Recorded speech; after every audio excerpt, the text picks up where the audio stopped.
వరంగల్ సభ success వెనక తారక మంత్రం. ప్రతిపక్షాలు ఇంతగానో మాట్లాడుతున్నాయంటేనే సభ సక్సెస్ అయినట్టు. ఏది బీఆర్ఎస్ సభ సక్సెస్ కాకపోతే వాళ్ళు ఎగతాళి చేసి లైట్ తీసుకొని వదిలేసేవాళ్ళు, మాట్లాడే ఎందుకని చెప్పి. సభ సక్సెస్ కాకపోతే మరి ఎందుకు ఇన్నిసార్లు మాట్లాడి ఇన్నిసార్లు చర్చ అవుతున్నది? వీళ్ళు మాట్లాడడం వల్లనే కదా ఇంకా ఎక్కువ చర్చ అవుతుంది. కాంగ్రెస్ వాళ్ళు బీజేపీ వాళ్ళు మాట్లాడడం వల్ల ఇంకింత ఎక్కువ చర్చ అవుతుంది.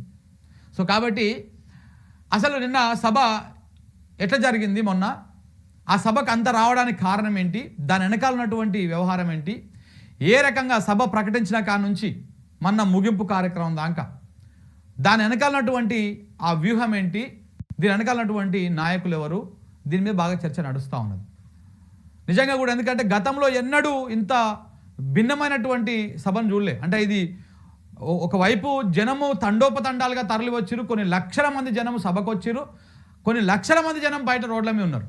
ఎటు చూసినా ఆ ఎల్కతుర్తి సభకు ఆ ప్రాంగణానికి ఎన్ని దారులు ఉన్నాయి అన్ని దారులు బ్లాక్ అయిపోయినాయి. దాదాపు 6-7 కిలోమీటర్లు కొంతమంది ప్రజలు నడుచుకుంటూ సభ దాకా పోయారు. ఎందుకంటే వెహికల్స్ పోనీక ట్రాఫిక్ క్లియర్ కాకపోతే పొలాలంగా పడి నడుచుకుంటూ పోయినటువంటి పరిస్థితి కనపడతా ఉన్నది. మరి సభ ఈ రేంజ్లో సక్సెస్ కావడానికి ఒకసారి విజువల్స్ కూడా మీకు చూపిస్తాం. ఇగో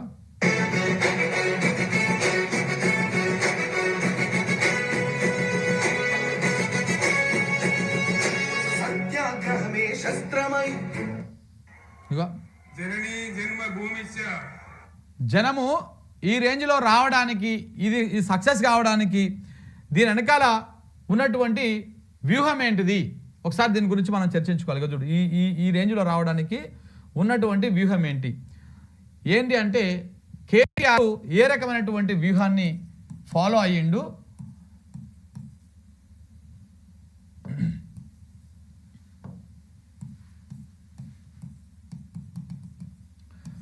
ఏ రకమైన వ్యూహాన్ని చేసిండు. సభ ప్రకటించిన కాడ నుంచి సభ ఏప్రిల్ 27 తారీఖు నాడు బీఆర్ఎస్ 25వ సంవత్సరంలోకి అడుగుపెడుతున్న సందర్భంగా రజతోత్సవ కార్యక్రమం చేయాలి, వరంగల్లోని ఎల్కతుర్తిలో సభ నిర్వహించాలి, 10 లక్షల మందితోటి సభ నిర్వహించాలని చెప్పేసి ఆ ప్రకటన వచ్చిన కాడ నుంచి ఎలాంటి వ్యూహంతో ముందుకు పోయిండు.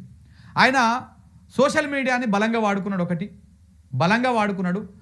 దానికి తోడు జిల్లాల పర్యటన చేసిండు. ముందు ముఖ్య నాయకులతోటి ఇటు తెలంగాణ భవన్లో హైదరాబాద్లో పలుసార్లు భేటీ అయ్యిండు.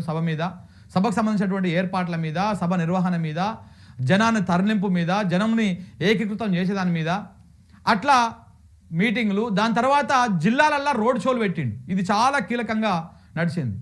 ప్రతి జిల్లాలో ఒక రోడ్ షో పెట్టిండు. 33 జిల్లాలల్లో రోడ్ షోల కార్యక్రమాలు జరిగినాయి. జనం తండోపతండాలుగా వచ్చిర్రు. సో ఆ కార్యక్రమం ఒకటి, టెలికాన్ఫరెన్స్లు ఒకటి, దాంతోపాటు సోషల్ మీడియాను విపరీతంగా వాడుకోవడము, సోషల్ మీడియాలో సభకు ప్రచారం కల్పించడము, ఇవన్నీ కూడా జరిగినాయి. దాని వెనకాల కేటీఆర్ వేసినటువంటి వ్యూహం ఏందో ఒకసారి ఇక్కడ చూద్దాం.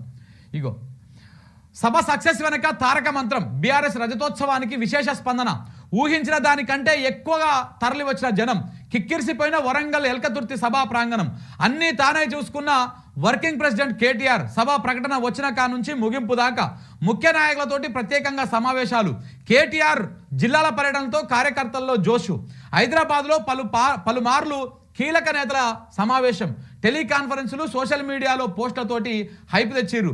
జనాన్ని వరంగల్ వైపు తిప్పిన కేసీఆర్ పాటలు, సభ వద్ద గతం కంటే భిన్నంగా వీడియో కవరేజ్, ఆకట్టుకున్న drone visualisation, helicopter shots, Orugallu సభతో తన మార్క్ వేసుకున్న కేటీఆర్. ఇక నిజంగా కూడా ఇక్కడ చూడండి, teleconference, social media post okay. Last ఒక 10 డేస్ సభకు ఇంకొక 10 రోజులు ఉందనగా కేసీఆర్ మీద వచ్చినటువంటి పాటలు, బీఆర్ఎస్ పార్టీ మీద వచ్చినటువంటి పాటలు జనాన్ని బాగా ఆకట్టుకున్నాయి. నేను సభకు ముందు రోజు కూడా నేను ఒక వీడియోలో ఒక పాట కూడా చూపించిన మార్నింగ్ న్యూస్లో. ఇట్లా పాటలు జనాన్ని బాగా కదిలించినాయి. అంటే రాష్ట్రం ఎదుర్కొంటున్నటువంటి ఇబ్బందులు చెప్పడంతో పాటు కేసీఆర్ ఉన్నప్పుడు ఏం జరిగింది, ఇప్పుడు ఏం జరుగుతున్నది, ఇవన్నీ చెప్తూ వచ్చినటువంటి పాటలు. ఈ పాటలు మెజారిటీగా కొంతమంది కళాకారులు, కొంతమంది మాజీ ఎమ్మెల్యేలు ఇట్లా చేపించారు. ఆ పాటలు కూడా బాగా ఆకట్టుకున్నాయి. వరంగల్ వైపు జనం కదిలే విధంగా చేసినాయి. ఇవన్నీ కూడా కీలకంగా జరిగినాయి. అయితే దాంతోపాటు సభకు వచ్చినటువంటి జనాన్ని చూపించడానికి బేసిక్గా గతంలో బీఆర్ఎస్ పార్టీ మీటింగ్ అంటే ఇంత విజువలైజేషన్ ఉండకపోతుండే. మొన్నటి సభలో నిజంగా డ్రోన్ విజువలైజేషన్ అయితే అద్భుతంగా ఉన్నది. కేసీఆర్ సభ మీదకి వచ్చినప్పుడు మీరు చూడండి, ఇట్లా డ్రోన్ రౌండ్ కొడతా ఉంటుంది, ఆయన చుట్టుముట్టు తిప్పుతూ ఉంటుంది. దాంతోపాటు జనాన్ని అసలు అదే సభ దగ్గర దాకా పోతుంది, అది చూపిస్తుంది, మళ్ళా లాంగ్ వెళ్ళిపోయి ఆ జనం మొత్తాన్ని ఒకసారి ఆ క్రౌడ్ని అంతా చూపిస్తూ ఉంటుంది. చాలా బాగా ఆకట్టుకుందన్నమాట విజువలైజేషన్. హెలికాప్టర్లో కేసీఆర్ సభా ప్రాంగణం దగ్గర దిగుతప్పుడు ఆ విజువల్ కూడా చాలా జనాన్ని బాగా ఆకట్టుకుంది. అంటే ఇదంతా కూడా ట్రెండ్కి తగ్గట్టుగా యూత్ను ఆకట్టుకున్నటువంటి విధంగా ఇవన్నీ కూడా కేటీఆర్ వ్యూహంలో భాగం. ఆయన అంటే యూత్ను అట్రాక్ట్ చేయాలి, ఇట్లా ఇవన్నీ కూడా ఈ ట్రెండ్ తగ్గట్టుగా సభ నిర్వహణ కూడా జరిగింది. ఇటు జనాన్ని సమీకరించడము, జిల్లాల పర్యటన చేయడము, ముఖ్య నాయకులతో మీటింగులు పెట్టుకోవడము, ఇవన్నీ ఒక ఎత్తు.